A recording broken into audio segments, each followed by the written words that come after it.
Hit গান বলতে এখন বা তখনও হিট গান বলতে তোমরা কি বোঝো? শ্রীরাধা যেটা বলবে আমি উল্টো বলবো, বল। হ্যাঁ, অনেকক্ষণ আমি হয়নি এটা। শুনে হিট গান বলতে হিট গান যে খুব ভালো গান, আর খুব ভালো গান যে সবসময় হিট করবে তা কিন্তু নয়। না, কিন্তু হিট গানটা হিট হয়েছে। একটা এটা সাধারণ, যদি হয়, আমি বলবো একটা সাধারণ মানুষ, হয়তো সে দিন আনি দিন খাই হয়তো মানুষ, তার মুখে যে গানটা শোনা যায়, সেই যে তবেই সেটা hit। সেই গানটা শুনে সে যদি নিজেকে অ্যাসোসিয়েট করতে পারে, রিলেট করতে পারে, সেই গানটা গুনগুন করে, সেটা হিট গান। আচ্ছা, তুমি? হ্যাঁ, সেটা ঠিক। সে রিক্সা চালক হতে পারে, ট্যাক্সি চালক হতে পারে, একদম কোনো দোকানদার হতে পারে, যে কেউ হতে পারে, একদম গ্রাস রুটের মানুষ।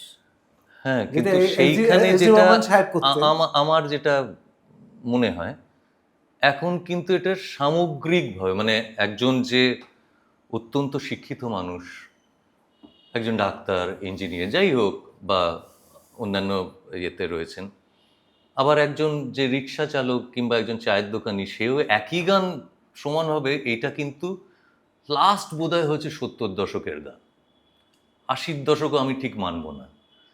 আর এখন যেটা হয়ে গেছে, ভীষণ ক্লাস্টার ওয়াইজ হয়ে গেছে। এই গানটা এই জেনারেশনের ভাল লাগছে, এই গানটা অমুক ধরনের মানুষদের ভাল লাগছে।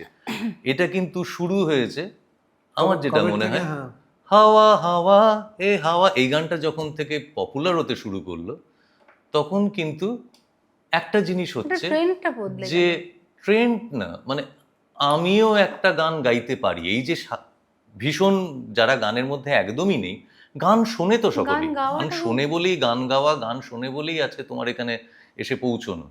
কিন্তু এই যে সবার কাছে পৌঁছে গেল, কিন্তু এই গানটা কি যারা একটু শিক্ষিত মানুষ, বা যারা একটু ভালো গান শুনতে ভালোবাসে, বা ভালো গানটা নিয়ে চর্চা করে, পরিষ্কার কথা, তাদের কাছে কি এই গানটা হিট গান? গানটা তো হিট না, গানটা কি এটা গানের পর্যায়ে পড়ে? গানটা তো হিট না, আমি হিট হতে, গানটা হিট গান, কিন্তু ওটা কি সারা ভারতবর্ষে। কোয়ালিটি ওয়াইজ একটা গান, সেটা কি?